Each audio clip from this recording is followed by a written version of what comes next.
Hello नमस्कार दोस्तों, आप सभी का स्वागत है एक बार फिर मेरे चैनल पे। तो दोस्तों आज एक बार फिर मैं आप लोगों के लिए लेके आया हूँ मैथ की सीरीज का अगला वीडियो, जिसमें आज हम लोग पढ़ने वाले हैं रेशियो एंड प्रोपोर्शन, यानी कि अनुपात और समानुपात, जिसका पार्ट 3 हम लोग आज पढ़ेंगे। ठीक है दोस्तों, आगे बढ़ने से पहले अगर आपने मेरे चैनल को सब्सक्राइब नहीं किया है तो सब्सक्राइब जरूर कीजिए, बेल आइकन दबाना मत भूलिए दोस्तों, वीडियो को लाइक कीजिए और ज़्यादा से ज़्यादा वीडियो को शेयर कीजिए। तो चलिए दोस्तों शुरू करते हैं।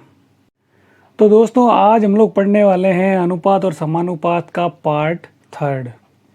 देखो दोस्तों, क्या है, अनुपात और समानुपात के सवाल बहुत सारे बनते हैं, तो मैं एक वीडियो में कंप्लीट आपको करवा नहीं सकता और मैं नहीं चाहता कि कोई भी सवाल जो है वो छूट जाए। ठीक है दोस्तों, और पिछले 2 वीडियो से आपको अनुपात और समानुपात काफ़ी हद तक समझ में आ गया होगा दोस्तों। तो दोस्तों चलिए स्टार्ट करते हैं। आप ध्यान से सुनना, सवालों को समझने की कोशिश करना और कुछ मत करना, सीधी सीधी बात है ये। देखो पहला सवाल है कि एक कक्षा में लड़कों की संख्या लड़कियों की संख्या से 12% ज़्यादा है, तो लड़कों का लड़कियों से अनुपात क्या। देखो लैंग्वेज समझो, मतलब ये अगर मैं बोलता हूँ लड़कियों को girls and this is boys, ठीक है, लेकिन क्या है, इसने यहाँ पे क्या पूछा है आपसे कि लड़कों का लड़कियों से अनुपात, यानी कि पहले आप क्या लिखोगे, बॉयज़ लिखोगे, नंबर 2 पे आप क्या लिखोगे, गर्ल्स। ठीक है, बॉयज़ गर्ल्स, लड़के लड़कियाँ। अब देखो ये भाई साहब बोल क्या रहा है कि क्लास है भाई, लड़कों की संख्या जो है लड़कियों से कितनी ज़्यादा है, 12%। ठीक है ना, मतलब अगर मैं बोल दूँ कि लड़कियां अगर 100 है तो लड़के कितने हो गए, 112। ठीक है दोस्तों, तो ये सीधा सीधा है। ठीक है, तो अब इसको काट दो, ये 4 से कटेगा। देखो 4 दूनी 8, 3 बच गए, यहाँ से 32 हो गए, 4 8 32, और ये कट गए 25 चौक 100, तो 28:25। ठीक है, तो ये बोल रहा है कि भाई लड़कों का लड़कियों से अनुपात क्या है, तो यही अनुपात है भाई, है ना, ये लड़कों का लड़कियों से अनुपात है। जो नाम पहले बोलेगा ना लड़कों का लड़कियों से, तो मैंने लड़कों का पहले लिख दिया। अगर ये आपको बोलता कि लड़कियों का लड़कों से क्या अनुपात है, तो आप क्या करते, गर्ल्स को पहले लिख देते, बॉयज़ को बाद में लिख देते। इतना सा अंतर है बस।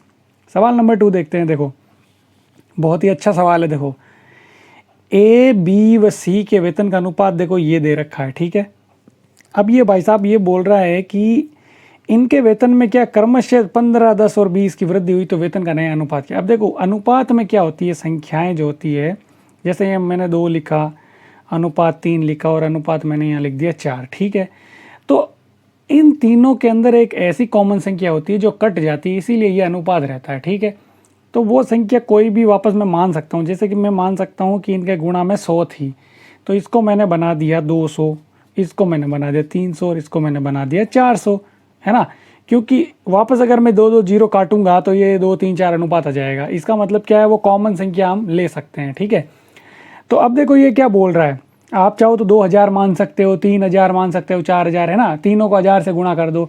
आप चाहो तो 20 30 40 भी मान सकते हो, वो आप पे डिपेंड करता है। ठीक है ना, क्योंकि अगर जिस भी संख्या से आप गुणा कर रहे हो अनुपात में, तो तीनों से करो, क्योंकि फिर वो तीनों में कटेगी। अनुपात का मतलब ही यही है।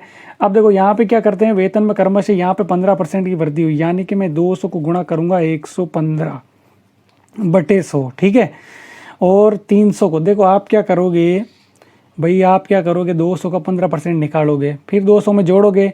मैं आपको तरीका बताता हूँ, मैं परसेंटेज में ये चीज़ आपको बताऊँगा। ठीक है, देखो कभी भी आपको बोले ना कि 200 का 15% कितना होगा, ठीक है, टोटल कितना होगा, तो आप क्या करते हो, 200 का 15% निकालते हो। ठीक है, तो वो 30 आता है, फिर आप जोड़ते हो। ठीक है, तो 230 आता है। अब यहाँ देखो आप ध्यान से, मैंने क्या किया, डायरेक्ट इसका 200 का 15% और इसमें जोड़ के टोटल कितना होगा देखो, तो ये 2 जीरो कट दिए, ये मैं इधर गुणा करूंगा तो ये आ गया 230, तो आएगा उतना ही।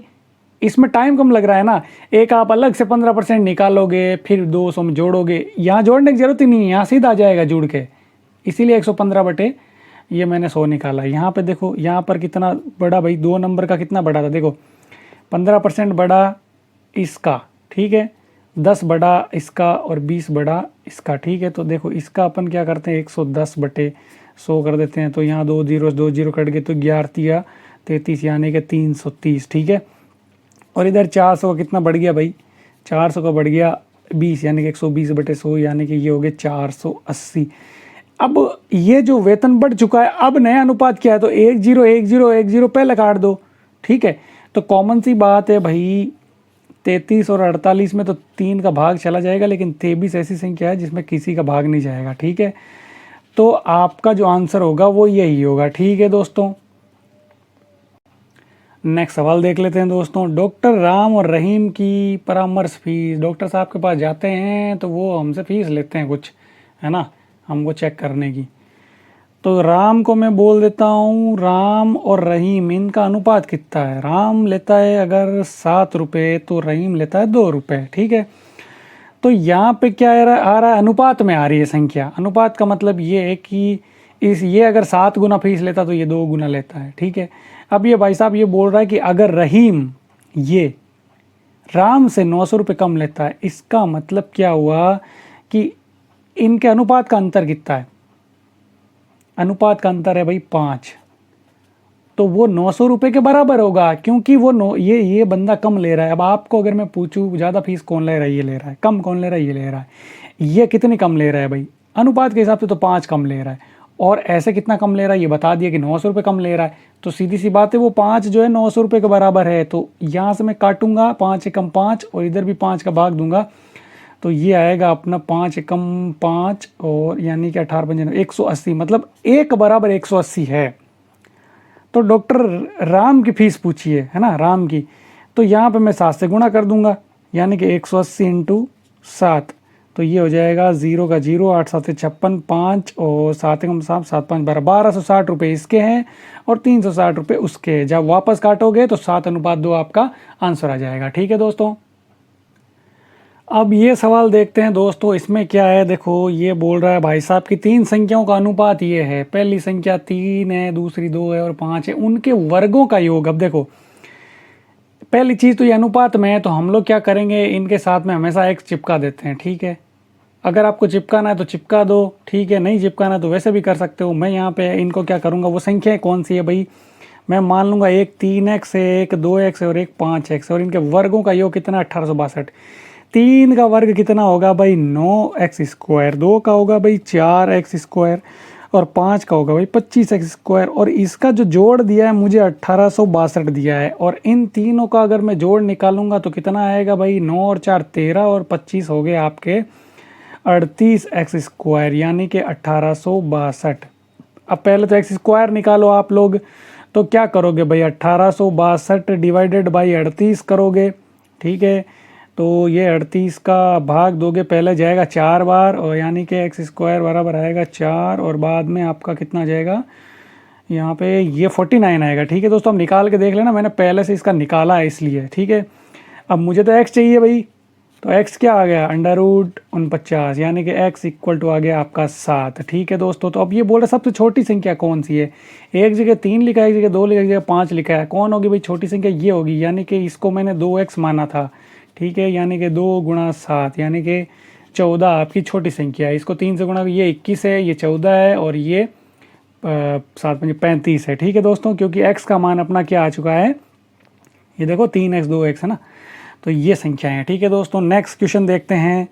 देखो 2 विद्यार्थियों की आयु का अनुपात है 3 और 2, एक स्टूडेंट फर्स्ट है और एक स्टूडेंट नंबर सेकंड है। ठीक है, ये भाई साहब की उम्र अगर 3 है तो ये 2 है, मतलब ये एक बड़ा है ना।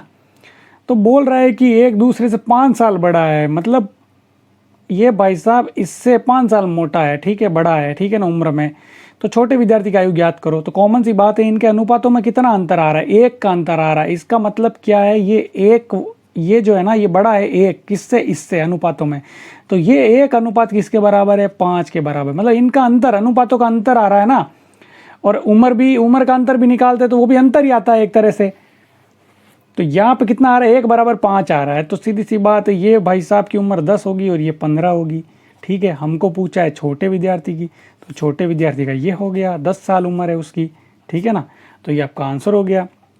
नेक्स्ट क्वेश्चन देख लेते दोस्तों कि भाई कोई धन है सलीम और रहीम, तो लिखते हैं यहाँ पे सलीम और यहाँ लिखते हैं रहीम। इनका है 4, इनका 3। तो बोल रहा है कि भाई यदि रहीम का भाग, देखो इसका पैटर्न क्वेश्चन का थोड़ा अलग है ना, ध्यान से देखना इसको। ये भाई साहब बोल रहे हैं कि रहीम का भाग 2400 रुपये है। इसका मतलब ये जो 3 रुपये है ना, ये 3 रुपये नहीं है, 3 अनुपात, ये किसके बराबर है? ये 2400 रुपये के बराबर है, क्योंकि रहीम को तो मिल चुका है अपना हिस्सा। तो मैं यहाँ से निकालूंगा इसका एक भाग किसके बराबर होगा, 3 का भाग दे दूंगा इधर, 3 एकम 3 इधर भी दूंगा, तो 3 अटे 24, यानी कि 800। मतलब एक भाग 800 के बराबर आ रहा है, इसीलिए 8 दिया 2400 आया, और इधर यहाँ पे कितना आएगा, 8 चौक 3200 रुपये। ठीक है दोस्तों, और यहाँ पे इसका कितना था, 2400 था, लेकिन भाई साहब ने हमसे पूछा है कि कुल धन कितना है, तो हम इन दोनों को जोड़ देंगे। तो 3200 और 2400 कितने हो गए, देखो 0000, 4 और 2 6 और 3 और 2 5, यानी कि 5600 रुपये आपका आंसर है। ठीक है दोस्तों, अगला सवाल देखते हैं। देखो भाई 66 किलो दूध है, मिलावटी दूध है, इसके अंदर दूध और पानी का अनुपात है 5:1, और पानी की मात्रा कितनी है? बहुत ही इजी सवाल। ठीक है, यहाँ लिखो मिल्क, यहाँ लिखो वाटर, अनुपात लगा दो। मिल्क है 5, वाटर है 1, यानी कि टोटल है 6। ठीक है ना, 5 और 1 6, 6 अनुपात हो गए ना।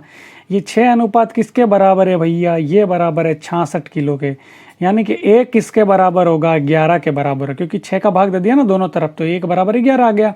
ठीक है, तो अब क्या होगा, 1 का मतलब 11 है, तो 5 का मतलब क्या होगा? 5 का मतलब होगा, देखो 1 का मतलब 11, 2 का मतलब 22, 3 का मतलब 33, ऐसे गुणा कर रहे हैं 11 से, है ना, क्योंकि जहाँ 1 लिखा है मतलब वहाँ 11 लिखा है, 2 लिखा है मतलब 22 लिखा है, मतलब 11 से गुणा करना है। तो 5 भाग बराबर हो गया भैया आपका 55, और ये हो गए 11। इसका मतलब दूध है 55 केजी या लीटर बोल दो। ठीक है, और अपना ये जो वाटर है ये भी 11 केजी बोल दो या लीटर बोल दो। पानी की मात्रा पूछी है तो 11 केजी आपका आंसर है। ठीक है, 11 केजी। अब लीटर, अब यहाँ तो केजी में दिया है तो केजी लिखेंगे। नेक्स्ट देखो, एक दुकान में पेन, पेंसिल व कॉपियों की जो संख्या है वो दे रखा हमको। ठीक है, ये पेन है, ये पेंसिल है, और ये है अपनी कॉपियाँ। ठीक है, कितनी दे दी भाई? 10 पेन है, 2 पेंसिल है और 3 कॉपियाँ हैं। अब हमको भाई साहब बोल रहा है कि दुकान में अगर 120 पेंसिल है तो पेंसिलों का अनुपात दे दिया ना 2, मतलब 2 बराबर है 120, वो 1 बराबर कितनी हो गई भाई? 60 हो गई। ठीक है, तो 1 बराबर 60 है, इसका मतलब पेन कितना है? पेन है देखो 60 × 10, यानी कि 600 है पेन। ये 120 पेंसिल, 60 से गुणा कर दो इन अनुपातों को, और कुछ मत करो, क्योंकि यहाँ से हम अनुपात निकालते हैं। एक अनुपात बराबर मतलब है 60, तो यहाँ हो गए 180। पूछा क्या है? कॉपियों की संख्या, तो ये अपना आंसर है दोस्तों। ठीक है, नेक्स्ट क्वेश्चन देखो, एक कॉलेज है जिसमें लड़के और लड़कियों यानी कि बॉयज़ और गर्ल्स का अनुपात दे दिया है 8:5। ठीक है, अब लड़कियों की संख्या यानी कि गर्ल्स का जो 5 अनुपात है, वो लड़कियों की संख्या हमको दे दी 160, यानी कि 5 बराबर हमको दे रखा है 160। तो 1 बराबर कितना होगा? 5 का भाग दे दो इधर, तो 5 एक कम 5 ये 15, और 1 बच गया 10 बन गए, 5 दूनी 10, यानी 1 बराबर 32 है। तो कुल कितने विद्यार्थी? देखो 8 और 5 कितने होते हैं भाई? 13 होते हैं। ठीक है, टोटल अनुपात 13 है ना, तो 13 × 32 कर दो। ठीक है, तो देखो 13 दूँ 26 हासिल की 2, 13 × 39, और 39 और 2 41, टोटल 416 स्टूडेंट है। अब आप बोलो सर ये कैसे किया?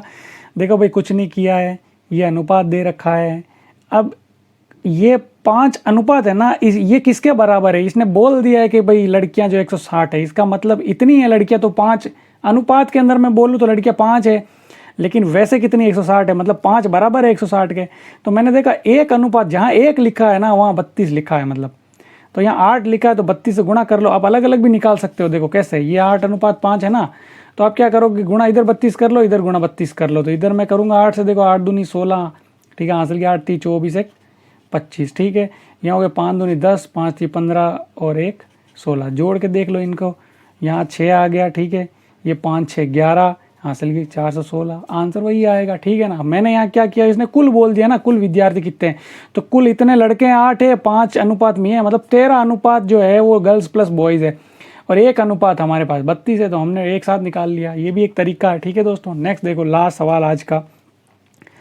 दो संख्याएं जो है वो 2:3 में है। ठीक है, मतलब मैं अगर बोलूँ ऐसे 2x/3x है।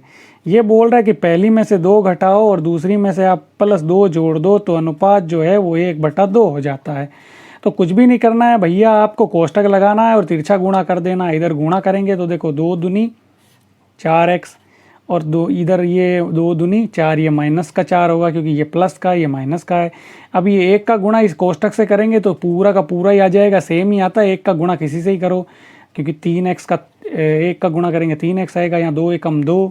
तो देखो इस 3x को इधर लेके आओ उठा के, ये -4 को उधर ले जाके पटको, तो देखो 4x - 3x, ये माइनस का 4 उधर गया, प्लस का हो गया, ये +2 ऑलरेडी यहाँ था, ये +3 इधर आके माइनस हो गया। इनका अंतर निकाला तो x बचा और x बराबर आ गया 6। अब बोल रहा है संख्याओं का योग कितना है, ठीक है।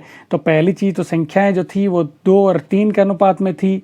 मैंने x और 3x बनाया इसको क्योंकि देखो 2x 3x, ठीक है दोस्तों। तो यहाँ पे क्या होगा कि मैं गुणा करूँगा 6 से 2 छक्के 12 और 3 छक 18।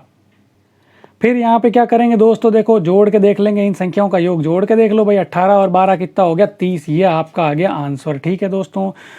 तो देखो दोस्तों आपको ये थर्ड पार्ट भी समझ में आया होगा और इसके बाद एक लास्ट पार्ट में और लेके आऊँगा। देखो सवाल जो है दोस्तों मैं छोटे वीडियो में लेके आ रहा हूँ ताकि आपको समझ में आसानी से आए। और देखो दोस्तों मेरे पास सोर्सेज नहीं है, इसीलिए मैं इन सब का यूज़ करके आपको समझाने की कोशिश कर रहा हूँ।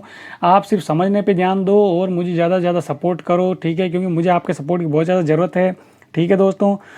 और अगर ये वीडियो आप फेसबुक पे देख रहे हो तो मेरा फेसबुक पे पेज है, आप उसको लाइक कर सकते हैं। इंस्टाग्राम पे भी मैं वीडियोस डालता रहता हूँ, वहाँ पर भी आप मुझे फॉलो कर सकते हैं। और अगर ये आप वीडियो यूट्यूब पे देख रहे हैं तो मेरे चैनल को सब्सक्राइब जरूर कीजिए दोस्तों, वीडियो शेयर कीजिए और लाइक कीजिए वीडियो को, ठीक है दोस्तों। अगर आपको कोई भी पोर्शन समझ में नहीं आता है किसी भी वीडियो में मेरे चैनल से, तो आप मुझे कमेंट बॉक्स में कमेंट करके बता सकते हैं, ठीक है दोस्तों। तो मिलते हैं नेक्स्ट वीडियो में, तब तक के लिए बाय बाय, जय हिंद, जय भारत, वंदे मातरम।